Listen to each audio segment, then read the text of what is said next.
As you guys have probably noticed, Chapter 23 is super long. I thought I'd spice up this lecture by just starting out telling you guys a story about a practical joke my friends and I used to do back in high school. It really doesn't have anything to do with chemistry, but I thought it could be funny. I guess I'll leave it up to you guys to decide. In any event, this practical joke is something that I like to call screaming in the bathroom. What we used to do is we'd get groups of us together, or friends. We'd go to a fast food restaurant. We'd all quietly sneak into one of the bathrooms. We'd wait, of course, until there wasn't anyone in the bathroom. Once we were all kind of crammed in there, on the count of 3, all of us would scream together as loudly as we could. Now, one time we did this on a big group date.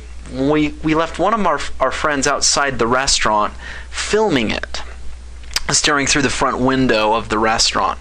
The funniest thing about it is the reaction of the customers who were inside. They're all looking around, wondering where the screaming sound is coming from. Then, after we were done, we kind of sneaked back out, continued with our juvenile delinquent activities for the evening.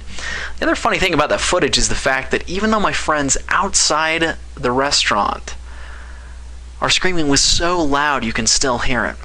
So here's the actual footage, and I really hope I don't get in trouble for showing it to you. I'm just showing it to you for the sake of being humorous. If it ends up being controversial or illegal, I guess I'll have to delete it later. Enjoy. To go in the store and make idiots out of themselves. Ah! They're going to...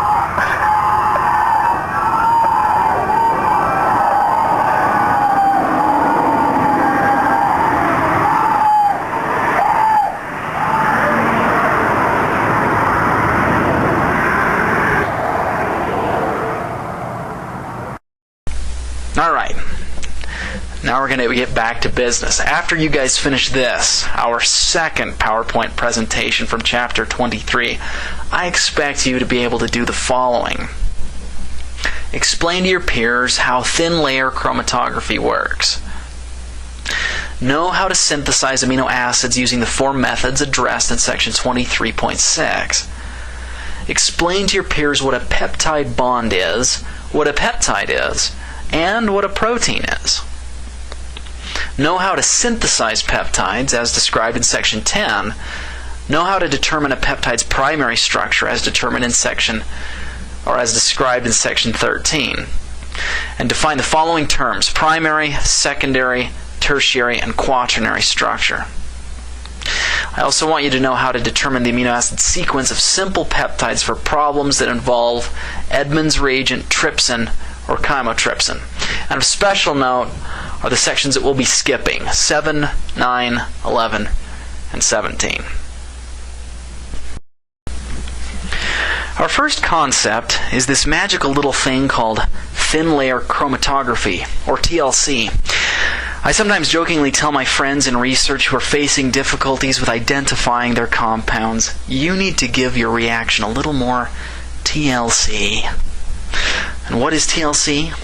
Well, simply put, it's a technique that helps us to identify compounds of numerous different types. Here's how it works.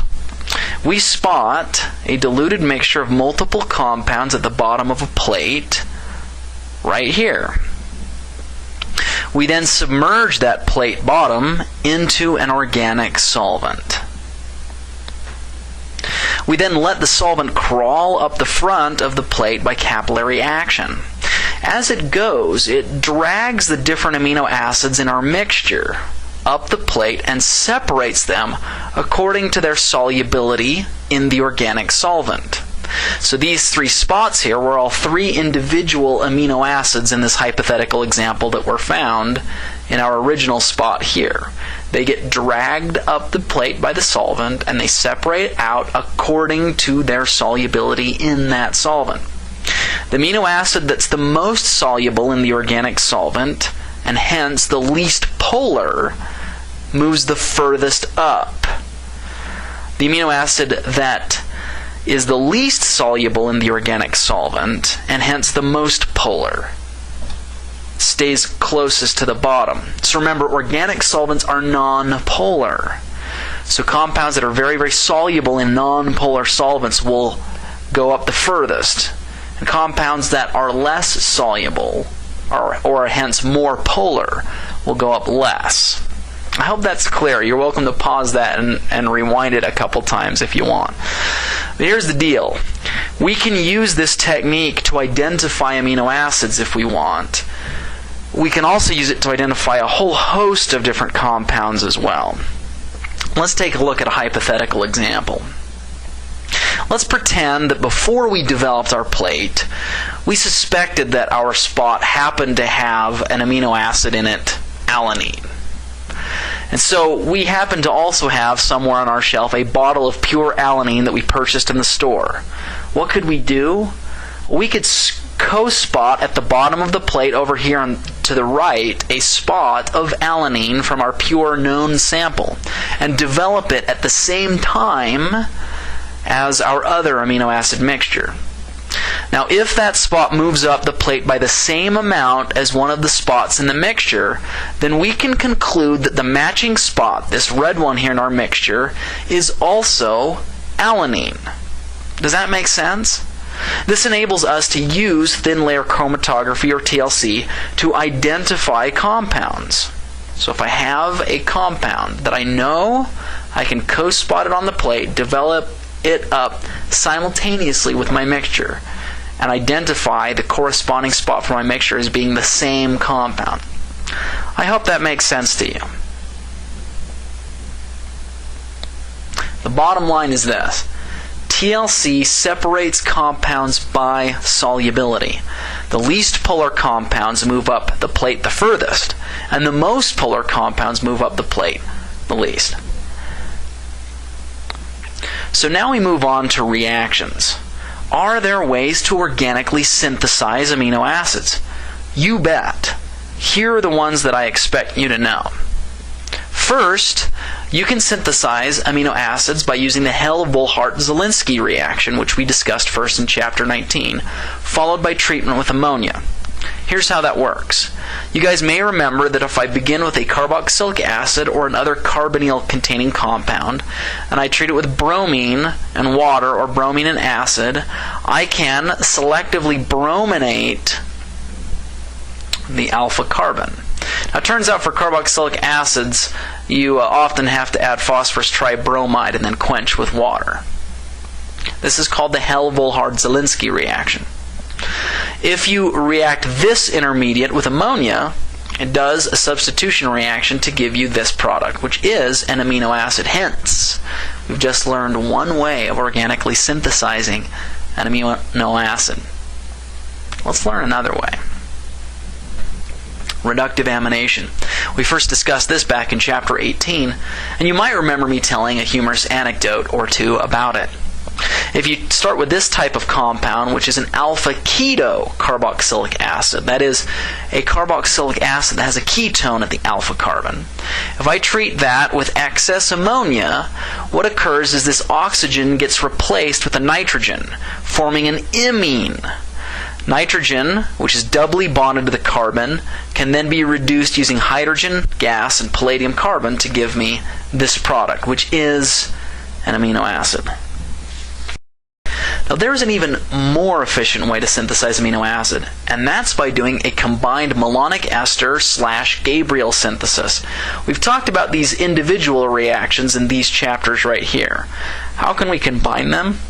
Well, if we take a deprotonated potassium phthalimide, shown here, and react it with this type of compound, an alpha-bromo-malonic ester. So once again, this is the compound that we use in the Gabriel synthesis. If I treat that with this, which has a bromine in between, a diester, it's called a malonic ester. What will occur is the negatively charged nitrogen will do an SN2 displacement at this alpha position, kicking off the bromide. That gives this intermediate. At this stage, I introduce my base, and actually I have this base, which remember has to be matching with the ester group. The base is in here the whole time. The base now deprotonates this alpha hydrogen, thrusting the electrons into that carbon to give this negative charge. You'll notice this negative charge is stabilized by resonance into two carbonyl groups.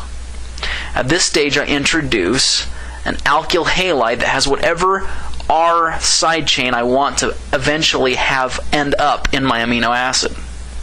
SN2 displacement gives me this. I've now alkylated the alpha carbon. Now what I do is I take this compound and react it with aqueous acid, and it hydrolyzes off this phthalimide, letting it depart as phthalic acid. I get CO2 byproduct, and this nitrogen is left as a free protonated amine. I've now effectively synthesized an amino acid. You're welcome to look at this more closely, keeping in mind the fact that you will be asked questions about it in class. And lastly, we arrive at the Strecker synthesis. I've had frequent visits from William Strecker. Strecker. His name is Strecker. His name is Colonel William Strecker. Strecker! Strecker! No, I said Strecker, not Striker. Here's how the Strecker synthesis works. If we begin with an aldehyde, treat it with trace acid and ammonia, I generate this intermediate, an imine. Probably looks familiar. I can now treat this imine with cyanide, and the cyanide nucleophile goes into the carbon, kicks the electrons up onto the nitrogen, which then gets protonated in acidic solution to give this. I'll let you look at that for a while if you wish. At this stage, you may remember we can convert a nitrile, this carbon triply bonded to nitrogen, into a carboxylic acid by reacting it with acid and water. That gives me this amino acid product. Now I want you to recognize that every one of these synthetic routes to amino acids that I've just shown you do not give you enantiopure amino acids. In fact, because every one of these syntheses uses achiral materials throughout, all the amino acid products will also be expected to be achiral. That is, they will come out the end of the assembly line all completely racemic. Now there are ways to separate the two enantiomers that are discussed in your book, but for lack of time, I'm not going to share those with you today. Now, as I mentioned earlier, individual amino acids form polymers when one amino acid's NH3+ or amine group displaces the OH of another amino acid's carboxylic acid group to make an amide bond. Let's take a look at that. So if I have 3 amino acids and each of these individual amine groups comes in here, electrons go up, electrons go down and kick off the OH after proton transfer, I get this, and you'll notice that each one of these bonds, the nitrogen bonded to a carbonyl, is an amide bond. These amide bonds are called peptide bonds. You see that? So these amide bonds in an amino acid polymer are called peptide bonds. A couple more terms here. The free NH3+ at this end is called the N-terminal amino acid, and this end of this amino acid chain is called the N-terminus. This end over here is called the C-terminal amino acid, and this end over here is called the C-terminus. Where did they come up with that? Well, the N-terminus is called the N-terminus because it has a nitrogen on it, right? So if I've got the amino acid drawn left to right with my free amine dangling off the left, this is the N-terminus. It has the nitrogen on it. The C-terminus is the end that has the carboxylate or the carboxylic acid end dangling off of it. So drawn left to right, the carboxylate group is the C-terminal group. So N-terminus, C-terminus. Now, by convention, you guys should know that when amino acids are drawn in literature, they're generally almost always drawn going left to right, from the N-terminus being at the left and the C-terminus being at the right. This peptide that we've made from these 3 amino acids, incidentally, is called a tripeptide. Now, as we've learned recently, a polymer of 2 amino acids is called a dipeptide. A polymer of 3 amino acids is called a tripeptide. Of 3 to 10 amino acids is called an oligopeptide. And of up to 50 amino acids is called a polypeptide. A chain of more than 50 amino acids is called a protein. So proteins really are just made up of one or more large chains of amino acids. Amino acids are the building blocks of proteins. Now peptide bonds, which once again are the amide bonds in amino acid chains, have 40% double bond character. What? What are you talking about, Mike? Well, let me show you. Here's a peptide bond, the amide bond in an amino acid chain. You'll notice that the nitrogen has lone pairs, and they donate by resonance into the carbonyl. So these two structures shown are different resonance forms or resonance structures of this peptide bond. Can you guys see that? Now, believe it or not, nitrogens, because they're less electronegative than oxygens, are more willing to share their electrons. That means that this nitrogen in an amide is thrusting its electrons in here much more prevalently than an oxygen would in a carboxylic acid or an ester. That means that amides do have a certain degree of double bond character between this carbon and this nitrogen. What in the world does that mean? Well, what it means is this. Because this nitrogen-carbon bond has about 40% double bond character, it makes this nitrogen-carbon bond somewhat more rigid and less flexible than a regular carbon-nitrogen single bond would be. That rigidity gives amino acids their somewhat rigid structures that are eventually conferred into the final proteins that are made up of those amino acid chains. So amino acid chains generally tend to arrange themselves in a way so that we've got the peptide bonds going right down here down the spine, and these side chain groups alternate pointing up and down as drawn here. There are certainly some exceptions to this. In fact, many exceptions to this as peptide chains coil and fold to form the protein's final structures. Nevertheless, that double bond character, or partial double bond character, between the nitrogen and the carbon in this amide certainly confers upon the peptide and ultimately to the protein a certain amount of strength, rigidity, and structure. That structure can even be further rigidified when peptides that contain cysteine form disulfide bonds. Now, you might have forgotten this already, but cysteine is one of the 20 most common amino acids. It is the one of the amino acids that has this group here. It has a thiol. In fact, it is the only amino acid that has a thiol. That is an SH dangling off of it. As it turns out, if you have a cysteine somewhere in a peptide, and then somewhere else in the peptide you have another cysteine, those two sulfur atoms can get together, and if they're under mildly oxidizing conditions, they can bond covalently with each other to form this type of compound. This is a sulfur-sulfur bond, which is also called a disulfide bond, or a sulfur or disulfide bridge. The hilarious thing to me about this is that the individual amino acid cysteine is spelled this way with an E, and once you have a cysteine-cysteine dimer, in which these two sulfurs have bridged, we now take away the E and call it cysteine with just an I. I frankly don't know if I can honestly pronounce these two words differently. I've heard some people say cysteine and cysteine. I don't know, that's just too subtle for me to be able to figure out. Maybe you guys can figure it out, I don't know. Now, believe it or not, these disulfide bonds actually are relevant to our daily lives.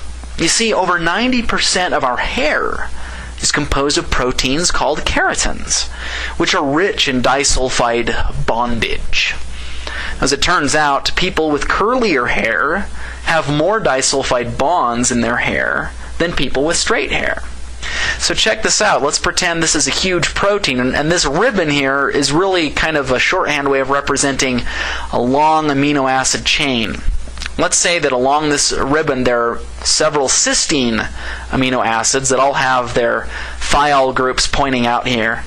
Now, if this is under conditions in which these can get together and form those disulfide bridges, you'll see this peptide start to curl and twist. That is the chemical feature that contributes to people having curlier and curlier hair. Now, to illustrate this, I have a picture here of me with my daughter who has supremely curly hair back when she was about 3 years old. She's much older now, of course, and now she has this gorgeous dark red, curly, long hair that twists into natural ringlets that are absolutely beautiful. She hates it, but I think it's gorgeous. Now, why does she have that kind of hair? Well, the reason is because in her hair she has more cysteine amino acids than someone with straighter hair like I have, and those cysteine amino acids in her hair have formed more disulfide bridges than someone with straight hair. I honestly have to attribute this particular feature of her hair to my wife, who happens to have curly hair, and not to me.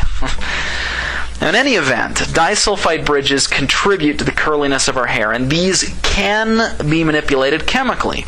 In fact, perm, the magical hairstyling technique that's used to increase hair curliness, actually works by chemically forming disulfide bonds in your hair. The best thing about perm, of course, is the fact that it smells like a horse's anus. I'm just kidding, but if any of you guys know where I can get perm-scented air fresheners, please drop me a line.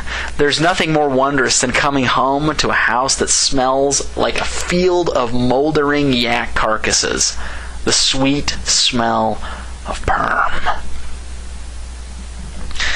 Now, thus far, we've discussed various ways of synthesizing individual amino acids. Now, what if we want to synthesize peptides, which are, once again, chains of multiple amino acids bound together in a specific sequence?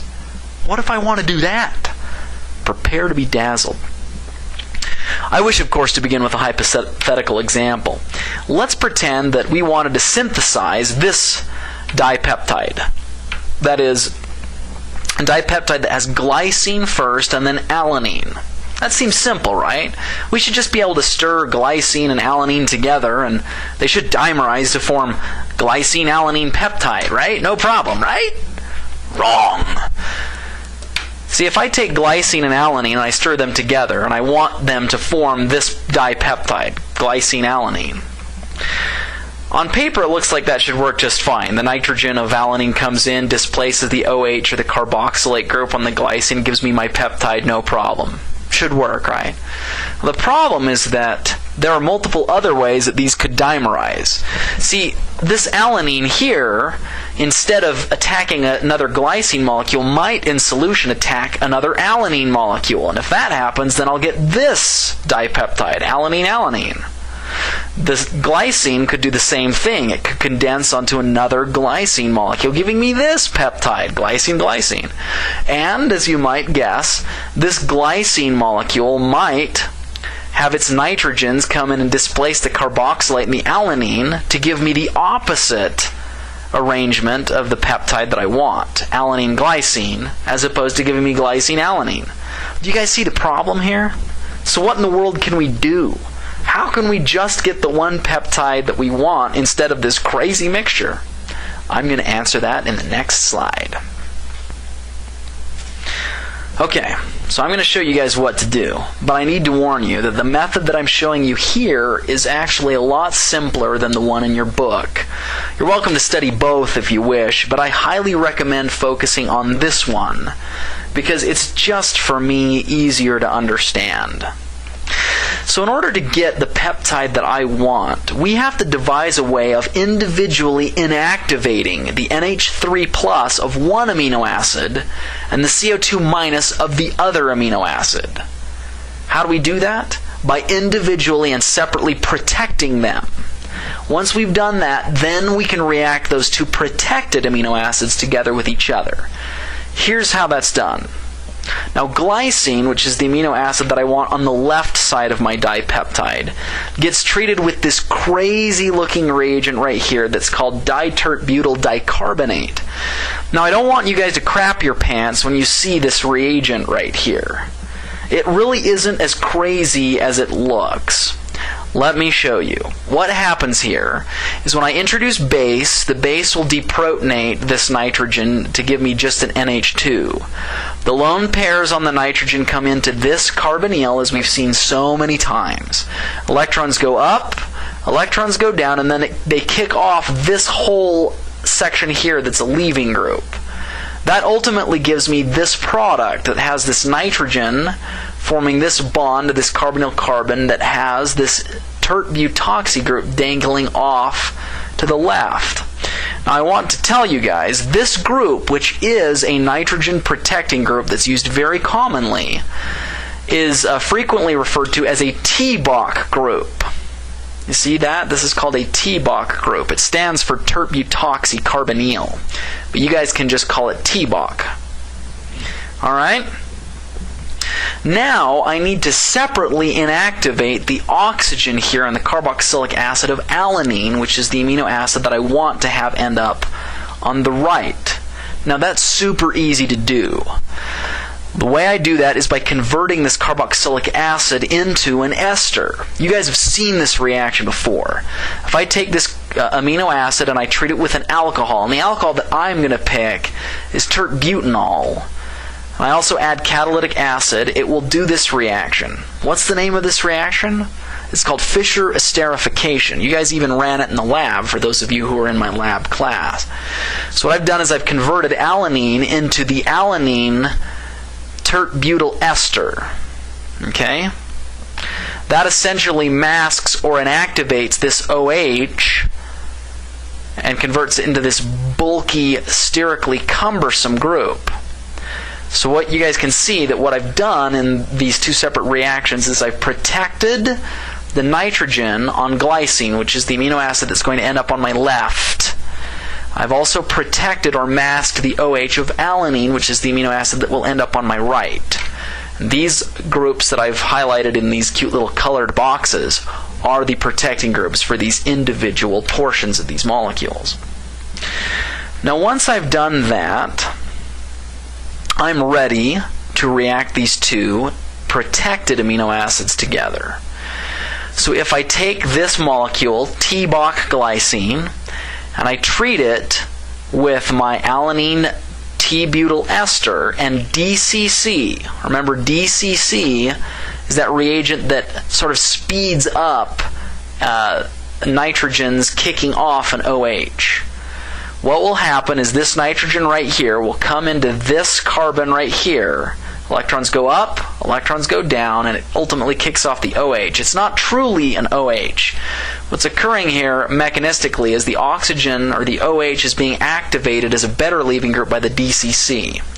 If you want to see the mechanism for that, look in your book. I am not going to show it here. Ultimately, however, that forms an exclusive bond between this nitrogen and this carbonyl carbon here, which gives me this product right here. You'll see that I can't get this alanine to condense on another molecule of alanine. I can't get this protected glycine to condense on another molecule of protected glycine. And I can't get these to condense on each other in the opposite order.